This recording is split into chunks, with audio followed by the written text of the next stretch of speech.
பார்த்தோம் அந்நிய பாஷை தான் கீழே இருக்க எல்லா வரங்களும் செயல்படுவதற்கும் கனி செயல்படுவதற்கும் மிக முக்கியமானது அந்நிய பாஷை. அந்த அந்நிய பாஷை திறவுகோல், வாசல். அந்த வாசலை திறந்தா தான் உள்ள போக முடியும். மிக மிக முக்கியம். அதனாலதான் கிறிஸ்தவ வாழ்க்கை அற்புத மண்டலங்களிலே வாழக்கூடிய ஒரு வாழ்க்கை. வாழ்க்கையில் அற்புதம் நடக்கணுமா, அற்புத மண்டலத்தை நீங்க வாழணுமா, அதிசயமான மண்டலத்தை வாழணுமா, அதற்கு அந்நிய பாஷை மிக மிக அவசியம். அந்நிய பாஷை பேசினா தான் தீர்க்கதரிசனம் சொல்ல முடியும். அந்நிய பாஷை பேசினா தான் குணமாக்கும் வரங்களும் எல்லா காரியங்களும் செயல்படும். ஹல்லேலூயா. அந்நிய பாஷை அபிஷேகம் பெற்றுக்கொண்டதுக்குரிய அடையாளமே அந்நிய பாஷை தான். ஹல்லேலூயா. அபிஷேகத்தை பெற்றுக்கொண்டேன், அது எப்படி தெரிந்து கொள்வது? அந்நிய பாஷை. ஹல்லேலூயா. அப்ப நீங்க அந்நிய பாஷை பேச என்னன்னாக்க, ஏன்னா அற்புதமான வாசலுக்குள்ள, அற்புதமான மண்டலத்துக்குள்ள நுழையிறீங்க. ஹல்லேலூயா. ஒரு அற்புத மண்டலத்துக்குள்ள நுழைவதனுடைய திறவுகோல் என்னது? வாசல் என்னது? ஒண்ணு சத்தமே சொல்ல மாட்டீங்களா? பசிக்குதோ? அந்த வாசனை திறந்து விடுங்க. இந்த அந்நிய பாஷை அற்புத வாசனை வேண்டாம், சாப்பாட்டு வாசனை திறந்து விடுங்கிறீங்களா? ஹல்லேலூயா. கர்த்தர் நல்லவர். ஹல்லேலூயா. அதனால எல்லா வரங்களும் 9 வரங்கள் செயல்படுவதற்கு நமக்கு அந்நிய பாஷை என்ற வாசல் திறந்தாதான் இந்த வரங்களும் கனியை நம்ம என்ன செய்ய முடியும்? செயல்படுத்த முடியும். ஹல்லேலூயா. நம்முடைய வாழ்க்கையில கிறிஸ்துவினிடத்தில் வரக்கூடிய எல்லா ஆசீர்வாதங்களை பெற்றுக் கொள்வதற்கு அந்நிய பாஷை மிக மிக அவசியம். ஹல்லேலூயா. இந்த அந்நிய பாஷை இல்லை என்றால் மற்ற வரங்களை நினைச்ச முடியாது. நம்ம ஆண்டவரை வைத்திருக்கிற சிறிய பெரிய ஆசீர்வாதங்களை நம்ம பெற்றுக்கொள்ள முடியாது. ஹல்லேலூயா. அப்ப கிறிஸ்தவ வாழ்க்கை ஒரு அசாதாரணமான வாழ்க்கை. ஹல்லேலூயா. அற்புதங்கள் நிறைந்த ஒரு வாழ்க்கை, தெய்வீக மண்டலத்திலே வாழக்கூடிய ஒரு வாழ்க்கை. கிறிஸ்தவ வாழ்க்கை அசாதாரணமான வாழ்க்கை, தெய்வீக மண்டலத்திலே அற்புதங்கள் நிறைந்த ஒரு மண்டலத்தில் வாழக்கூடிய ஒரு வாழ்க்கை. அந்த வாழ்க்கையில வாழ வேண்டும் என்றால் உங்களுக்கு என்ன தேவை? அந்நிய பாஷை தேவை. ஹல்லேலூயா. அந்த அபிஷேகம் பெற்றுக்கொண்டீங்கன்னா அபிஷேகத்தை எப்படி தெரிந்து கொள்வது? அந்நிய பாஷை மூலமாக நீங்க தெரிந்து கொள்ள முடியும். ஹல்லேலூயா. பாருங்க, சார்லஸ் பின்னியெல்லாம் இந்த அபிஷேகத்தை பெற்றதுனால ஜன்னல் வழியாக அந்த ட்ரெயின்ல போகும்போது பார்க்கின்ற பொழுது இந்த முழு கிராம மக்களுமே என்ன அபிஷேகத்தை பெற்று அப்படியே முழங்கால் படிட்டு பாவாரிக்கை செய்து அப்படியே ஆண்டவர் ஏற்றுக்கொண்டாங்க. என்ன ஜனங்கள் என்ன மரத்தை வெட்டி சாய்க்கிறது போல ஜனங்கள் மட மட மட என்று சொல்லி என்ன செய்தாங்க? பாவ அறிக்கையிட்டு அவர்கள் மனம் திரும்பினார்களாம். காரணம் அபிஷேகம். ஹல்லேலூயா. அப்படிப்பட்ட அபிஷேகம் நமக்கு அவசியமாக இருக்கிறது. அப்போஸ்தலர் நடவடிக்கைகள் பார்க்கின்ற பொழுதும் பாருங்க, அப்ப நமக்கு அதுல அபிஷேகம் பெற்றுக்கொண்டதுதான் அந்த சீடர்கள் அப்போஸ்தலர்கள்லாம் என்னங்க, பூனையை போல இருந்தவங்க புலியாக பாய்ந்து என்ன செய்தாங்க? உலகம் முழுவதும் சுவிசேஷத்தை அறிவித்தார்கள். ஹல்லேலூயா. அப்ப பரிசுத்தாவி வரும்போது நீங்க பலனை பெற்றுக்கொள்ள முடியும். ஹல்லேலூயா. பரிசுத்தாவை பெற்றுக்கொள்வதற்கு வாஞ்சியும் தாகம் உங்களுக்கு அவசியம். ஹல்லேலூயா. வாஞ்சியும் தாகம் இருந்தா பலத்தின் மேல் பலன், மகிமையின் மேல் மகிமை, கிருபையின் மேல் கிருபை நீங்க பெற்றுக்கொள்ள முடியும். ஹல்லேலூயா. வாஞ்சியோடு நீங்க இருக்கணும். ஹல்லேலூயா. தாகத்தோடு இருக்கணும். ஹல்லேலூயா. இப்போ ஒரு தண்ணி தொட்டி இருக்குது, குதிரைக்கு சாப்பாடு கொடுக்குற நேரம் குதிரை பிடிச்சிட்டு போறோம். குதிரை நினைச்சா தான் தண்ணியை குடிக்க முடியும். நம்ம கொண்டு போய் பக்கத்தில் நிப்பாட்டிடலாம், முகாம் நடத்தலாம், அபிஷேக முகாம் சொல்லலாம், எவ்வளவு காரியங்களை வேதத்துக்கு சொல்லலாம். உங்களுக்கு தாகம் இல்லைன்னாக்க குதிரைக்கு குதிரை நினைச்சா தான் தண்ணி நினைச்ச முடியும், மாடு நினைச்சா தான் நினைச்ச முடியும். நம்ம போய் பிடிச்சிட்டு கொண்டு பக்கத்தில் தான் நிப்பாட்ட முடியும். பிடிக்க வேண்டிய பொறுப்பு யாருடைய பொறுப்பு? எங்களுடைய பொறுப்பு. நம்முடைய பொறுப்பா இருக்கு. வாஞ்சியும் தாகம் உள்ள எல்லாரும், தாகம் உள்ளவன் மேல் என்ன செய்ய தண்ணியை ஊற்றுவேன் ஆண்டவர் சொல்லிட்டார். ஹல்லேலூயா. நம்முடைய உங்க வாழ்க்கையில அப்படிப்பட்ட தாகம் இருந்தா இன்னைக்கு நீங்க என்ன செய்ய முடியும்? பெற்றுக்கொள்ள முடியும். அப்படி தாகம் உண்டாகின்ற பொழுது இந்த உலகமே வேண்டாம், இந்த பரிசுத்தாவின் பிரசன்னமே எனக்கு போதும் சொல்ல அப்படிப்பட்ட அனுபவத்துக்குள்ள வரும். ஹல்லேலூயா. உலகம் கொடுக்கக்கூடிய இன்பம் மேன்மையெல்லாம் வேண்டாம் ஐயா. இந்த பிரசனம் இந்த 2 நாள்ல இருக்கிறது, 2.5 நாள் இருக்கிறதே எங்களுக்கு பெரிய சந்தோஷத்தை கொடுத்து இருக்கிறது.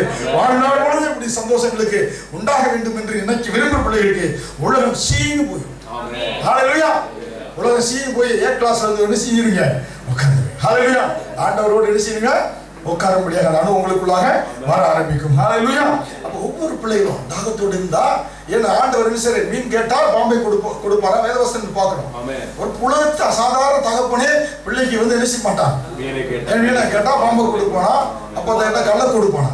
நம்முடைய பரமபிதா அவரிடத்தில் வேண்டிக் கொள்வர்கள் எல்லாவற்றையும் கொடுக்க வல்லவராக இருக்கிறார். ஹல்லேலூயா.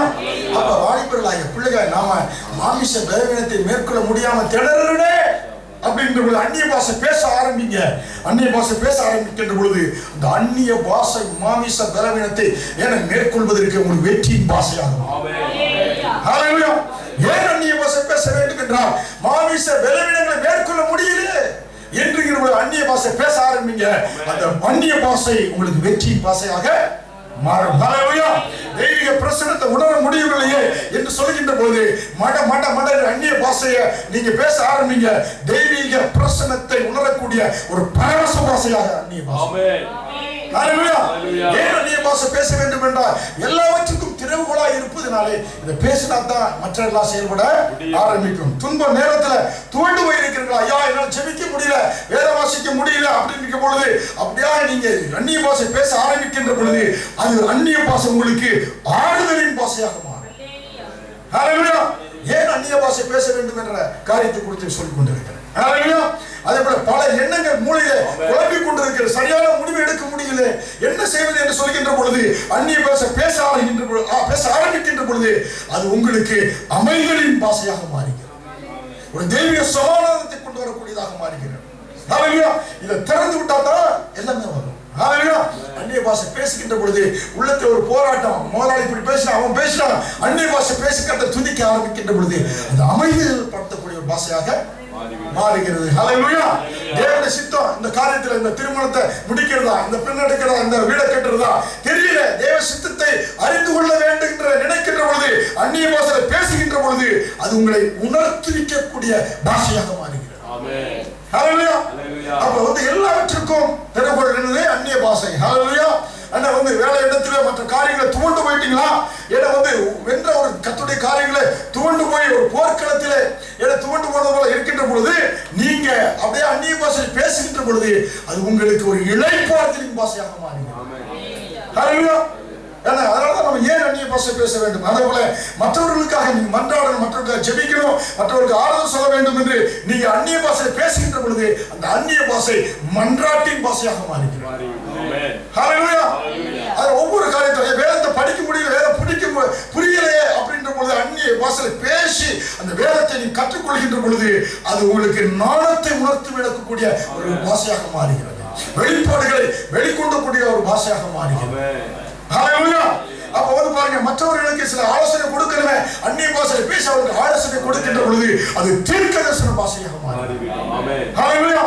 அப்ப அதே போல பாருங்க, சில ரகசியங்களை கற்றுக்கொள்ள ஆண்டவரே சில ரகசியங்கள் வேதத்தில் எனக்கு கற்றுக் கொடுங்கப்பா என்று பைபிளை படிக்கின்ற பொழுது புரியல என்று அந்நிய பாஷையில பேசிக்கொண்டே பைபிளை படிக்கின்ற பொழுது அந்த வேதத்தினுடைய வெளிப்பாடுகள் ரகசியங்கள் உங்களுக்கு வெளிப்படக்கூடிய பாஷையாக அந்நிய பாஷை மாறுகிறது.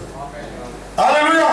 அதே போல சில காரியங்களிலே ஜெபிக்க போறீங்க, விடுதலை உள்ளவர்களுக்கு விடுதலைக்காக, சுகவீனங்களுக்காக ஜெபிக்க போறீங்க, அந்நிய பாஷையிலே பேசிக்கொண்டு நீங்க போய் அவர்களுக்கு ஜெபிக்கின்ற பொழுது அங்கே அற்புத பாஷையாக மாறுகிறது. அற்புதங்களை உண்டு பண்ணக்கூடிய பாஷையாக அது மாறக்கூடியதாக இருக்கிறது. ஹல்லேலூயா. ஆண்டவரே நான் ஒரு வாரி ஃபீல் பண்றேன், எனக்கு ஏதோ ஒரு தேவ பிரசன்னத்தை இழந்தது போல நான் ஃபீல் பண்றேன், ஒரு பரிசுத்த ஏதோ வாயில பேசிட்டேன், ஒரு பரிசுத்தத்தை இழந்தது போல நான் உணர்கிறேன் என்று பொழுது அந்நிய பாஷை நீங்க பேசுகின்ற பொழுது அது உங்களை பரவசப்படுத்துகிற ஒரு பரிசுத்த பாஷையாக அது மாறுகிறது. ஆமென். ஹல்லேலூயா. அதே போல சத்துரு வெள்ளம் போல உங்களை சூழ்ந்து வருகின்ற பொழுது தப்பிக்க வழியில பிரச்சனை மீண்டு வருவதற்கு வழியில என்கின்ற பொழுது அந்நிய பாஷையை பேசுகின்ற பொழுது அது ஒரு யுத்த பாஷையாக உங்களுக்கு மாறுகிறது. ஹல்லேலூயா. அதே போல இப்படியே உங்களுக்கு சொல்லிக் கொண்டு போறான். ஹல்லேலூயா. நிறைய காரியங்களை இந்த மண் பாண்டத்துக்குள்ளே ஆண்டவர் மகிமையான பொக்கிஷத்தை நமக்கு கொடுத்தார். ஹல்லேலூயா. அதை அனல்மூட்டி எழுப்ப வேண்டியது உங்களுடைய காரியம். ஹல்லேலூயா. அதனால தேவன் வைத்திருக்கிற தோல்வியில துவண்டு போய் விடாதபடி எந்த ஒரு பிரச்சனைகளிலும் தெய்வீக பிரசன்னத்தை உணர்ல அந்நிய பாஷை பேசுங்க. அப்பொழுது அந்த அந்நிய பாஷை தெய்வீக பாஷையாக, தெய்வீக பிரசன்னத்தை உணரக்கூடிய பாஷையாக மாறும். ஹல்லேலூயா. அதனால தோல்வியில துவண்டுல போய்விடக்கூடாது. நேரம் அந்நிய பாஷை பேசுகின்ற பொழுது உங்களுக்கு ஒரு புத்துணர்ச்சியை உள்ளான மனிதனை பலப்படுத்தக்கூடிய பாஷையாக மாறுகிறது. ஹல்லேலூயா. அதனாலதான் உங்களுடைய வாழ்க்கையில நீங்க அந்நிய பாஷை மூலமாக வைத்திருக்கிற ஆசீர்வாதங்களை நீங்கள் பெற்றுக்கொள்ள வேண்டும் என்று ஆவியானவர் விரும்புகிறார். ஹல்லேலூயா. அப்ப என்ன செய்யணும், நீங்க அதை குறித்து அதிகமாக பாருங்க, வெற்றியுள்ள வாழ்க்கை வாழ்வதற்கு ஜெபம் மிக அவசியம் தான், வேத வாசிப்பு மிக அவசியம் தான். ஹல்லேலூயா. அந்நிய பாஷை மட்டும் பேசினா போதும் அப்படி இல்லை. ஏன்னா ஜெபமும் வேத வாசிப்போடு கூட இந்த அந்நிய பாஷை சேர்ந்து கொள்கின்ற பொழுது நீ பரிபூரண உள்ள மனிதனாக, ஜெயம் கொண்ட மனிதனாக விளங்குவாய். ஹல்லேலூயா. சொல்லுவதனால அந்நிய பாஷை மட்டும்தான் முக்கியம், ஜெபம் வேத வாசிப்பு முக்கியமே சொல்ல. அதோடு இது இணைந்து கொள்கின்ற பொழுது நீ ஒரு முற்றிலும் பரிபூர்ணம் உள்ள மனிதனா, ஜெயம் கொண்ட மனிதனா, வெற்றுள்ள மனிதனா, என்னை பலப்பட்டு கிறிஸ்துவினாலே எல்லாவற்றையும் செய்ய பலன் உண்டு, பலத்தினால பல பராக்கிரத்தினால ஆவியினால ஆவியானவர்களோடு கூட இணைந்து கொள்கிறோம். அவருக்கு வாசலை திறந்து கொடுக்குறீங்க. அப்ப என்னன்னாக்க வந்து பாத்தீங்கன்னா கிறிஸ்துவ வாழ்வுல அந்நிய பாஷை உங்களோடு இணைந்து கொள்கின்ற பொழுது பாத்தீங்கன்னா நீங்க என்னன்னாக்க அந்தரங்க வாழ்க்கையில வல்லமை, தனிப்பட்ட வாழ்க்கையில வல்லமை, ஊழியங்களில வல்லமை, வேலையிடத்துல வல்லமை, வல்லமையோடு கூட விளங்க முடியும். தனிப்பட்ட வாழ்க்கை வல்லமையோடு விளங்கணும்னா அந்நிய பாஷை பேசுங்க. அந்தரங்க வாழ்க்கையில வல்லமையோடு விளங்கணும்னா அந்நிய பாஷை பேசுங்க. ஏன்னா வேலை இடத்துல வல்லமையோடு இருக்கணுமா அந்நிய பாஷை பேசுங்க. அந்நிய பாஷை உங்களை அற்புத மண்டலங்களுக்குள்ளாக நடத்தும். அதனுடைய அவசியம் தெரிந்து கொள்ள வேண்டும். அதான் இன்றைக்கு சபைக்கு செய்ய வேண்டிய ஆண்டவர் கொடுக்கக்கூடிய அவசர செய்தி என்னவென்றால் அந்நிய பாஷை பேசித்தானே ஆகும். அபிஷேகத்தை பெற்றுக்கொள்ளதான் ஆகணும். அபிஷேகத்தை பெற்றுக்கொள்வதற்கு அடையாளம் அந்நிய பாஷை. அந்நிய பாஷை உங்களுடைய குடும்பத்தை, உங்க தனிப்பட்ட வாழ்க்கையும் இதுவரை இருக்கிற சூழ்நிலைக்குள்ளாக தலைகீழாக மாற்றிவிடும். வெற்றுள்ள மனிதனாக உங்களை மாற்றிவிடும். அதனால்தான் ஆண்டவர் அன்றைக்கு ஏன்னா வந்து ஆதி அப்போஸ்தலர் திருச்சபையில பார்க்கின்ற பொழுது அன்றைக்கு எல்லாம் பயந்து போய் ஒளிந்து இருந்தாங்க. ஆவியானவர் ஊற்றப்பட்ட பொழுது என்ன செய்யப்பட்டதுனாக்க அவர்கள் எழும்பி பிரகாசித்தார். தைரியம் அவங்க வந்து பூனை போல ஒதுங்கிறவங்க தைரியம் எங்க இருந்து வந்தது? அந்நிய பாஷை ஆண்டவர் கொடுத்தார், அபிஷேகத்தை கொடுத்தார். அதனாலதான் அவங்க பாத்தீங்கன்னாக்கா ஆண்டவர் வந்து அன்னைக்கு நன்கொடையாக நமக்கு கொடுத்தார். எப்ப பெந்தகோஸ்தே வீட்டறையிலே ஆண்டவர் அது முதற்கனியாக ஆண்டவர் அந்த வாசை நமக்கு கொடுத்தார் என்று பார்க்கிறோம். அது மட்டுமல்ல பாத்தீங்கன்னாக்க அந்த ஆதி அப்போஸ்தலர் திருச்சபையில அப்படி பயந்து போயிருந்த அந்த அப்போஸ்தலர் என்ன பண்ணாங்க? இப்போ வந்து அபிஷேகத்தை பெற்றுக்கொண்ட உடனே சபையினுடைய வளர்ச்சி அசுர வளர்ச்சி அடைந்தது. ஹல்லேலூயா! சபையுடைய வளர்ச்சி எப்படிப்பட்ட வளர்ச்சி அடைந்தது? அசுர அந்நிய பாஷை பேசாத சபையில வளர்ச்சி பார்க்கிறோமே இருக்குது. ஆனால் அதோட அந்நிய பாஷை சேர்க்கின்ற பொழுது அசுர வளர்ச்சியை பெற்று பார்க்க முடியும். அந்நிய பாஷை பேசாத ஊழியர்கள்லாம் எழுதி பிரகாசம் அதுக்கெல்லாம் கேள்வி இருக்கு. ஒரு 10 கேள்வி இருக்கு. அந்த கேள்விகளுக்கு பதில் சொன்னா உங்களுக்கு விளையும். ஹல்லேலூயா! அப்ப வந்து பாருங்க அன்றைக்கு அன்றைக்கு வந்து பாருங்க அன்றைக்கு அப்போஸ்தலர்கள் எப்படியா அஞ்சா நெஞ்சங்களாக. ஹல்லேலூயா! இன்னைக்கு யாரோ அஞ்சா நெஞ்சங்கிறாங்க. ஹல்லேலூயா! ஆனால் அன்றைக்கு ஆதி அப்போஸ்தலர்கள் அஞ்சா நெஞ்சங்களாக. ஹல்லேலூயா! பேதுரு பயந்தாமொழியா ஓடி ஒளிந்தான். அறியேன் இவன் யார் என்று அறியேன், சத்தியம் பண்ணி சபித்து ஒளிந்தவன். இப்போ என்ன அப்போஸ்தலர் அதிகாரத்தை